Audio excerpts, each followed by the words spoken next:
주님께서 여러분과 함께 또한 사제의 영과 함께 마르코가 전한 거룩한 복음입니다. 주님 영광 받으소서. 그때에 예수님께서 군중에게 말씀하셨다. 하느님의 나라는 이와 같다. 어떤 사람이 땅에 씨를 뿌려 놓으면 밤에 자고 낮에 일어나고 하는 사이에 씨는 싹이 터서 자라는데 그 사람은 어떻게 그리 되는지 모른다. 땅이 저절로 열매를 맺게 하는데 처음에는 줄기가, 다음에는 이삭이 나오고 그 다음에는 이삭의 나달이 연근다. 곡식이 익으면 그 사람은 곧 낫을 댄다. 수확 때가 되었기 때문이다. 예수님께서 다시 말씀하셨다. 하느님의 나라를 무엇에 비길까? 무슨 비유로 그것을 나타낼까? 하느님의 나라는 겨자 씨와 같다.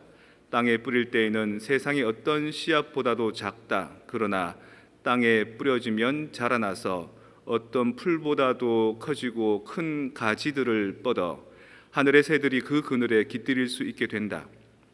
예수님께서는 그들이 알아들을 수 있을 정도로 이처럼 많은 비유로 말씀하셨다. 비유를 들지 않고는 그들에게 말씀하지 않으셨다. 그러나 당신의 제자들에게는 따로 모든 것을 풀이해 주셨다. 주님의 말씀입니다. 그리스도님 참여합니다.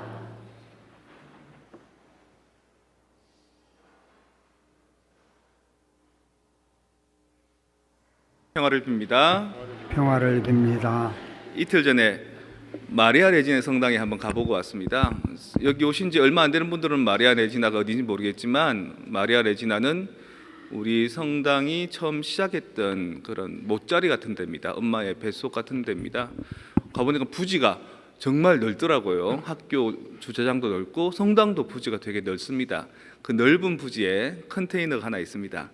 옛날에 우리 성당 사무실로 썼던 그 컨테이너가 아직 그대로 있더라고요. 다르게 쓰여지는 것 같습니다. 이렇게 둘러봤죠. 둘러보니까 집이 큰 집이 좋을까요? 작은 집이 좋을까요? 커도 딱 들어가면 딱 좋다 이런 정도 사이즈가 있습니다. 너무 크면 그 큰 공허함이 사람을 잡아먹습니다. 너무 작으면 그것도 답답하고요. 크지도 작지도 않은 적절한 공간이 있는데 마리아 레지나는 너무 큽니다. 너무 크니까 관리가 안 되더라고요. 그래서 그 옛날에 찍어놓은 사진, 20년 전의 사진이나 지금이나 비슷합니다. 매일매일 비전을 가지고 우리 공동체 한번 열심히 살아봅시다 그러면서 계속 리뉴얼 되는 게 아니라 그 옛날 그 모습이 그대로 있는 겁니다. 우리가 계속 거기에 머물렀으면 어땠을까요? 계속 그때의 사람으로 지금까지 살았을 겁니다. 하지만 우리는 거기를 벗어나서 이곳에서 새로운 터전을 마련했지 않습니까? 그때는 우리도 마리아 레지나 같은 성당 하나 있으면 좋겠다 그런데 지금은 제가 봐서는 마리아 레지나 같은 성당 저는 사양합니다. 여기가 훨씬 더 뛰어나게 잘 운영되는 데입니다. 사실은 미톨로지 에이지가 있습니다. 그러니까 신화의 시대. 그러니까 신화라는 장점이 뭐냐면 상당히 단순화시킵니다. 그리고 단순화시키는 심볼릭한 상징성이 가득하고요. 그래서 세세대대로 몇백 년, 몇천 년이 지나도 다 기억하게 하는 가치가 있습니다. 당군 신화 보십시오. 여러분 다 기억하잖아요, 그죠? 한번 들으면 다 기억합니다. 그런데 그 역사, 히스토릭한 디테일로 들어가면 민족 자체가 곰을 숭배하는 민족이 있었고 또 호랑이를 숭배하는 민족이 있었고 그 민족들이 우랄 알타이에서부터 와서 경쟁을 했고 거기에서 여기에서 자리를 잡았고 이런 것까지는 이해하기 힘들고 머리가 복잡하지 않습니까? 그냥 곰이 호랑이가 마늘을 먹었는데 쑥을 먹었는데 그걸 견뎌내는 곰이 사람이 되어서 그 사람이 우리 한민족이 되었다. 이 정도는 알고 있지 않습니까? 우리 성당을 이제 뭔가 역사를 쓴다면 아니면 우리 성당에 대한 기록을 남긴다면 어떤 게 좋을까요? 역사서가 좋을까요? 신화가 좋을까요? 한국에 가면은 낙산사라는 절이 있습니다. 속초 양양 언저리 가면 있는 절이거든요. 거기 가면 이제 절들이 쭉 아주 가람배치가 잘 되어 있습니다. 바닷가 바로 옆에 있거든요. 또 산도 수려하고 좋고요. 그런데 그 저 바닷가 벼랑 쪽에 가면 암자가 하나 있습니다. 암자가. 그리고 그 암자에는 이 뭐라 그러죠? 샘 파운튼, 그 샘물이 막 솟아납니다. 그리고 그 밑에 적혀 있기를 여기는 원래 물이 나지 않는 곳이었습니다. 하지만 누구누구 스님께서 누구누구 선사께서 지팡이로 쿡 찍으니까 물이 솟아나기 시작했습니다. 그래서 사람들이 와서 목을 축이고 여기에 부처님께 치성을 드리고 이 암자 홍련암에 와서 뭐 쌀이나 돈이나 초나 이런 거를 도네이션 하면서 기도하면 기적들이 많이 일어났습니다. 이런 글들이 있는 거예요. 그걸 보니까 어떤 생각이 들었을까요? 제가 나도 기도해야 되겠다 이 생각이 들었을까요? 신기하다, 뻥이네 이랬을까요? 저는 그걸 보는 순간 깜짝 놀랐습니다. 왜? 그 이야기 스토리 구조가 우리 프란치스코 성인에 대해서 써놓은 그것하고 너무 비슷했거든요. 우리 성경에 나와 있는 내용하고 너무 비슷했거든요. 이스라엘 백성들이 광야를 탈출해서 가다가 목이 말랐을 때 모세가 지팡이로 쿡 찍으니까 거기서 샘물이 흘러나왔다. 그것하고 거의 비슷한 겁니다. 이게 바로 약간의 미솔로지한 그런 신화적인 가치들을 담아 놓은 겁니다. 역사적 사실은 관계없이 이 신화적인 상징성이 그 민족들을 어떻게 부흥시켰는지, 그들에게 어떻게 희망을 준 건지를 가르쳐 준 겁니다. 자, 그렇게 우리 성당을 몇백 년 후에 몇천 년 후에 한번 써봅시다. 우리 성당이 남아 있다면 창고에 성모님상이 있었습니다. 그런데 어느 날 그 창고에서 성모님상이 밖으로 걸어 나왔습니다. 처음에는 요만큼 걸어 나왔다가 수님 방에 있었다가 나중에 바깥에 오랫동안 서 있다가 저 훌쩍 뛰어 올라서 성모님상에 올라갔습니다. 거기에서 기도하는 사람들은 모든 근심 걱정이 사라지고 성모님께서 자유롭게 다 돌봐주고 이곳의 신자들은 행복했습니다라는 신화를 쓸 수 있을까요? 없을까요? 쓸 수 있습니다. 예. 그렇게 신화적인 비전을 바라보고 있다면 이 공동체는 계속 부흥되어 가는 거죠. 그런 신화적인 비전이 없으면 마리아 렌지나처럼 20년이 지나도 옛날이나 지금이나 똑같은 모습대로 그렇게 갈 수밖에 없는 겁니다. 우리는 이미 그 단계를 뛰어넘었다. 그리고 앞으로도 더 큰 그런 미솔로지컬한 비전을 통해서 나아갈 것이다. 나아가고 있다.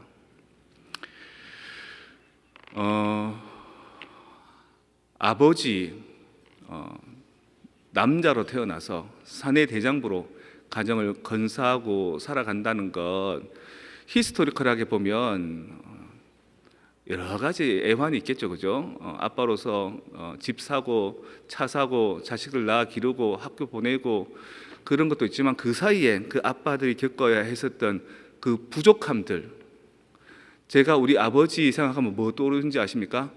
아버지 욕설이 떠올라요. 근데 그 욕 들으면서 난 뭐라고 생각했을까요?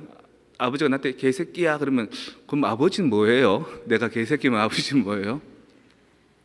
근데 그런 기억의 흔적들이 있는 겁니다.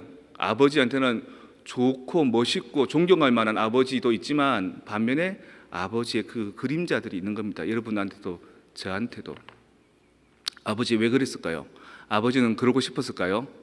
아버지도 그럴 수밖에 없는 한계 상황이 있는 겁니다. 그래서 걸어 나오신 성모님께서 그 아버지들에게, 내 사랑하는 아들들에게 하시는 말씀 한번 들어보겠습니다. 영상으로.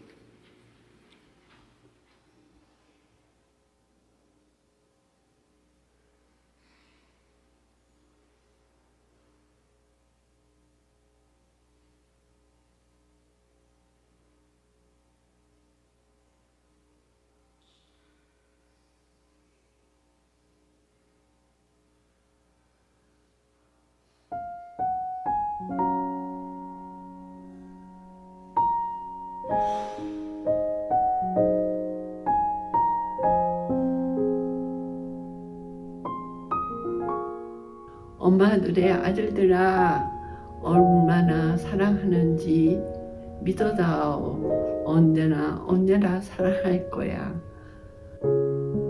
부족한 엄마 밑에 고생 많았다. 주님의 은총을 항상 빌고 있다. 고맙다. 사랑한다.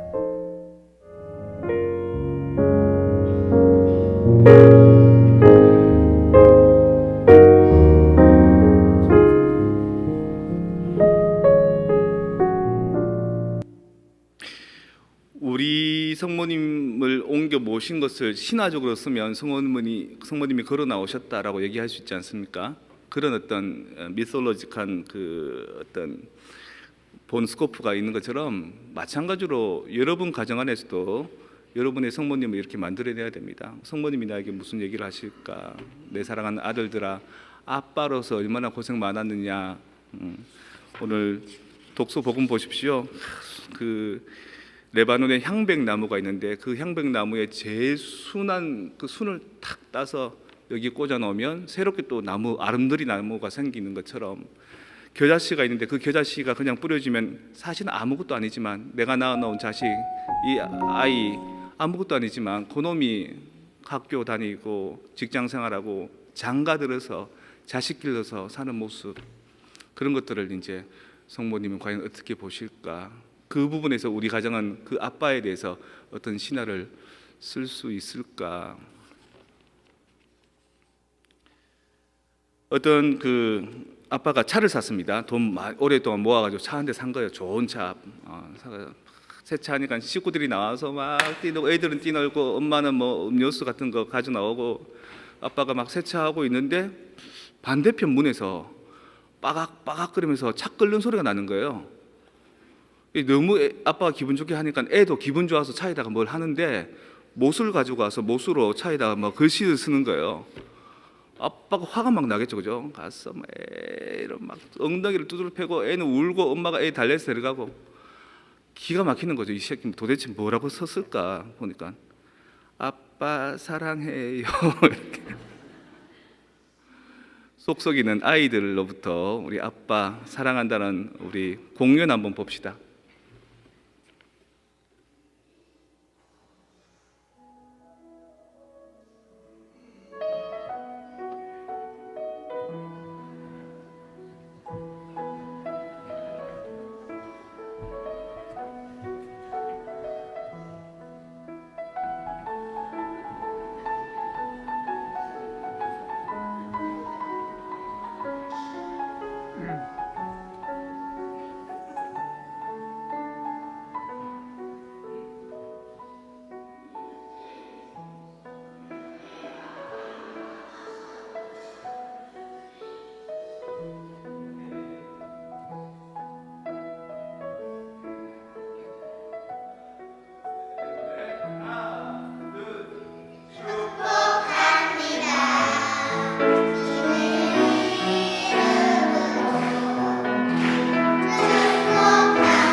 방송팀 음악 주세요.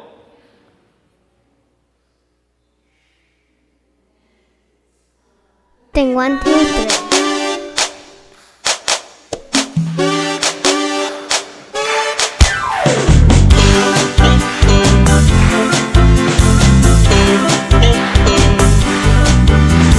얼굴 찌푸리지 말아요. 모두가 힘들잖아요. 기쁨의 그날기에 함께한 우리들이 있잖아요. 혼자라고 느껴질 때면 주위를 둘러보세요. 이렇게 많은 이들 모두가 아빠의 친구랍니다. 아빠 가는 길이 결코 쉽지 않을 거예요. 때로는 모든 시련에 좌절도 하겠지만 우리들과 함께라면 두렵지 않아. 우리 모두 함께 손을 잡고 one, two, three, four. 얼굴 찌푸리지 말아요. 모두가 힘들잖아요. 기쁨의 그날 위에 함께한 우리들이 있잖아요. 혼자로 느껴질 때면 주위를 둘러보세요. 이렇게 많은 이들 모두가 아빠의 친구랍니다.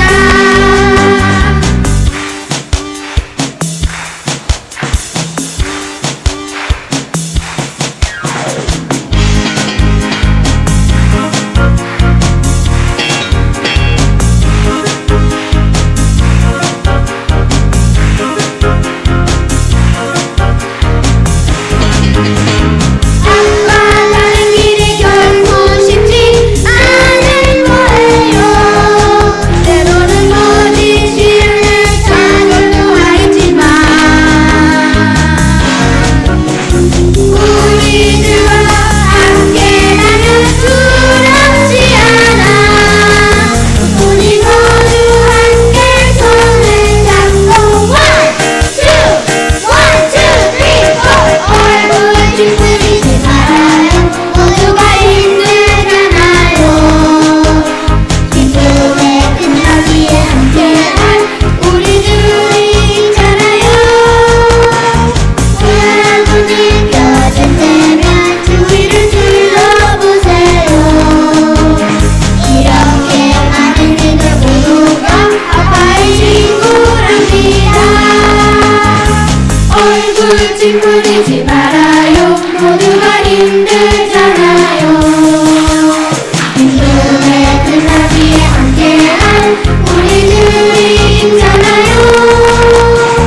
혼자라고 느껴질 때면 주위를 둘러보세요. 이렇게 많은 이들 모두가 아빠의 친구랍니다.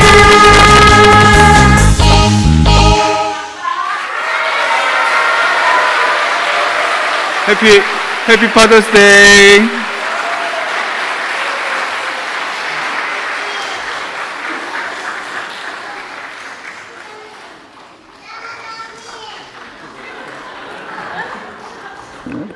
애들이 아까 자동차에 못으로 끌었다 그랬죠, 그죠?